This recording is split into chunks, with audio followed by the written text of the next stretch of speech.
Welcome to Savvy Business, Life Unscripted, with your host, Christina Rivera, where our guests share their wisdom and valuable business tips, empowering our audience to expand their personal potential. Well, George, Stephan, welcome to Savvy Broadcasting, Life Unscripted. We're so grateful to have you here today.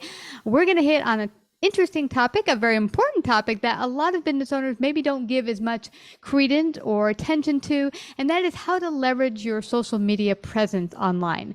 What are some of the mistakes you might be making that you can avoid to leverage and grow your business that much more online?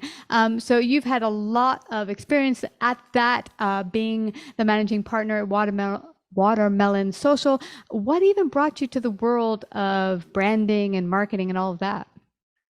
Good question. I started at big global agencies. So my first job was at BBDO in New York on Pepsi, Pine Sol, Unilever. Then I went to FCB, New York, on Frito-Lay primarily. And my last job was at Publicis, and I ran the Mars business, the big, ginormous confectionery company. So all that was consumer packaged goods. And I'm a serial entrepreneur, so I left very early, started a general agency, a direct marketing company, an integrated company, and a branding and digital marketing company called Stephan Partners, which is the parent of Watermelon Social, which I opened about 4 years ago. We've worked with over 100 clients, business founders, C-suite people, and top sellers. And it's been a lot of fun. We brand them, then we take them to market, primarily to their professional networks, to leverage those networks and build their business. Now, being that you've been in the business quite some time, I'm guessing the arena has changed quite a bit, especially with social media coming on the scene in the past several years. Things have really changed the way you go out there, the way you market yourself. What's the biggest change you've seen? Well, I think it's all things digital to start with. I'm old enough to be around when digital was just coming on strong. One of our clients was Time Inc. Magazine, so thing we had to do there was convert all the revenue from print, which is subscription and ad sales, to digital. That's how I got introduced to digital. I would say that we don't do any print anymore, whether you're a individual or a corporation. It's all digital. Social media has become, as you know, very important. Most of our clients are in the B2B space.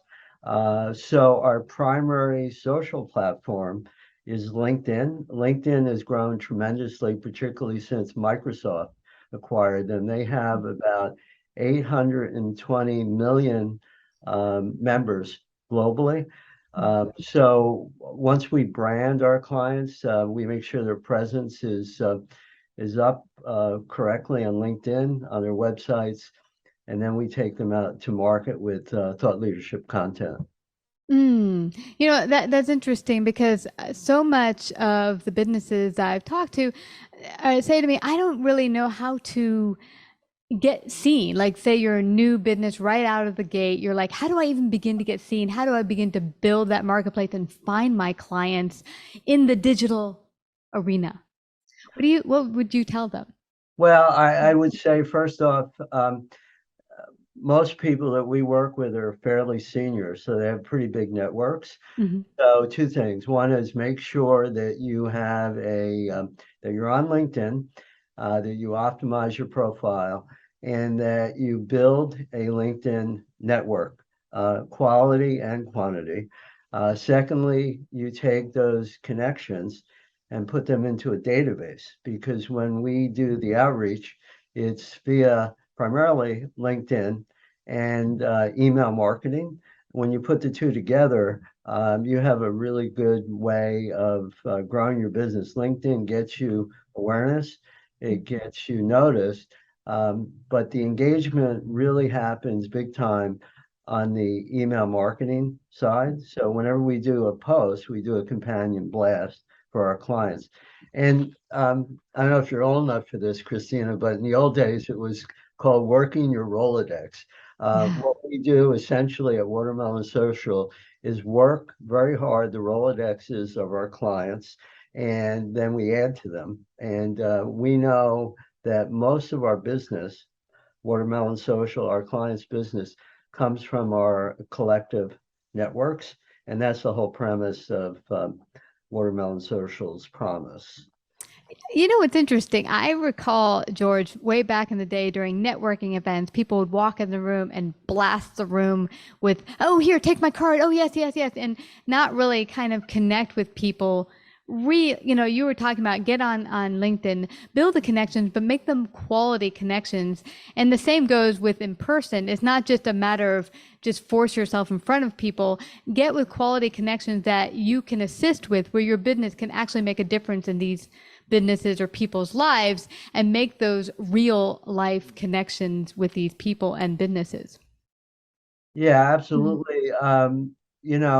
For myself and on behalf of Watermelon Social, my network is not huge. It's 2,500 people, but they're all founders, C-suiters, heads of sales, and they're all interested in the thought leadership content we put out there. And it's not to promote us, it's to help them do a better job and to help them grow their business. Mm-hmm. So I would say it's definitely quality over quantity. That said, though, we have some clients with networks up to 30,000. Mine is small but very high quality. But it's really important that as a business owner or as a C-suite executive, that you take advantage of this asset. Everyone gets too busy to do it, and we put it on a platform. And while you're, working hard at your day-to-day and pitching new business, the Watermelon Social platform continues to work and continues to leverage your network for engagement, leads, and sales. And a very important thing you just mentioned there, engagement, really making the connections with your Rolodex or the people you know. What are some of the biggest mistakes you might have seen with regards to social media and people or businesses building their presence on social media? Well, it's a good question. We believe that, at the higher level, it's even if it's business to business, really person to person selling. So a big mistake is that C-suite folks, founders, don't pay enough attention to their social presence. They're not branded. They have either no picture or bad image. They don't have a brand promise or a brand story. If they're using LinkedIn, which they should be, they haven't optimized their profile. When we started Watermelon Social, and it's on our website, we came up with 100 personal branding mistakes, and we pushed those out over the first 3 to 6 months of our business. So anyone wants to hear and see about mistakes, just go to watermelonsocial.com, go to resources, and you'll see the mistakes you shouldn't make. Not having a photograph, for instance, which is almost unheard of, reduces your chances of engagement by 16 times. Having a bad photograph, it might even be more. So people are visual learners. So you got to take care of your imagery. You got to take care of your branding. We believe in something called brand promise, a promise that you and your business can make that your competition either cannot make or have not made. And then you got to back it up with a story. Mistakes are plenty. Just go onto the site and you'll find 100 of them. I love that you say that you had 100 mistakes that you lead people to see that hopefully they'll learn from and not make themselves. One of my first blogs was 101 mistakes and what I learned in business. And basically I made the mistakes. Here's what I learned from them. But I love that because you can take the mistakes. You don't have to make the same mistakes someone else made. You can learn from them and hopefully not make them. But you mentioned something else very important, George, and that was story. I think so often people forget that what really sells or compels people to pull them to finding out more about you is what's your story, a compelling story that will really engage your audience or potential clients. Yeah, absolutely. I think your story is supports your promise. For instance, my promise is we build business in a more personal and connected way. Um, the story behind that is about me, and it's about how um, I evolved, my team evolved from working big corporate to mid corporate to individuals, which by the way opens up corporate again. Mm. And on the personal side, I'm really not just a branding and content marketing guy. I'm an inventor. If you'll see that in my story. I love to make up things that help people grow and help businesses grow. And that's the branding side of me. And it's also the strategy side of me as far as content marketing goes. People have lots of assets, but it's really hard to be objective about yourself, about Yeah. what makes you special. And that's storytelling. And the content that you push out also needs to be story. A lot of folks, if you look on LinkedIn, they're starting to get it, but a lot of folks just put out, infographics. They put out stuff that is frankly very boring. And and then nowadays they're using LinkedIn like Facebook. They're putting up personal stories, hardship stories. I don't recommend that. I understand why they're doing it. I think you should stick to business, and it could be stuff that is, disruptive, but it has to relate back to your business and back to your brand. Yeah, and back to the story of your brand. I like that you mentioned that because one of the mistakes I've seen from businesses, maybe even beginner businesses, are like, oh, I'm gonna, tie my bar story on the weekend hanging out with friends to maybe my dog grooming place. I'm like, is it really gonna make people bringing their dogs to your grooming place with that bar story? Make it relevant and keep the personal stuff to your Facebook and your actual personal friends. But you mentioned something else very important, George. I've had some business owner friends who are like, no, I don't want people to know who I am behind the curtain.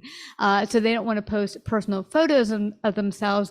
But just like that personal story you mentioned, or that story that ties people to your business, that photo of you or photos of your workers really tie the outside public to connecting with real human beings. And I can connect and do business with real human beings, not like this logo. Yeah, I think that there is some personal stuff in your story.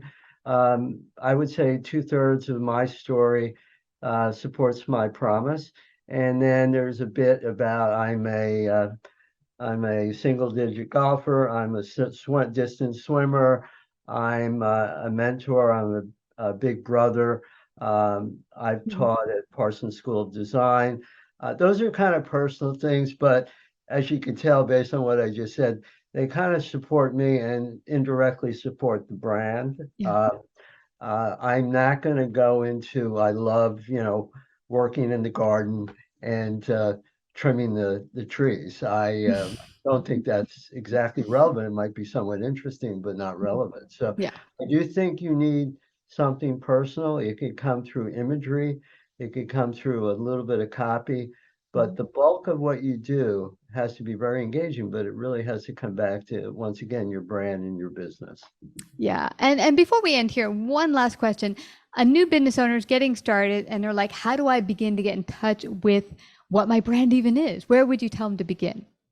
Well, what we do at Watermelon Social is we have a psychotherapy session. We have a quite long branding session where we discuss your business life, your goals, what you think makes you special. And then we do a competitive review. I'll ask you for a handful of peers. So we'll look at you, we'll look at your peers, and we'll come back to you with a branding recommendation and a brand promise and a brand story. And we'll go back and forth, and that'll become the basis of your online presence and the basis of your content marketing. That's fabulous. Well, anyone who wants to get started today with Watermelon Social, how do they do that? Where do they begin to get in touch with you? Pretty simple. Watermelonsocial.com and or go to my LinkedIn profile, Stephan, George Stephan, Stephan. You can get in touch with me personally, either place, and we'd love to talk. Awesome. Well, everyone go to Watermelon Social today. Find out some of those mistakes you shouldn't be making so you can save yourself a lot of heartache, and get in touch with George and his team so they can help you expand and grow your business. Thank you so much, George, for coming to Savvy Broadcasting Life Unscripted. Thank you, Christina. It's been a pleasure. You betcha. Like, subscribe, and share this episode. To listen to more savvy episodes and savvy biz tips, go to www.lifeunscriptedradio.com. To find out about our paid sponsorship opportunities or how to become a guest, email Christina at lifeunscriptedradio.com.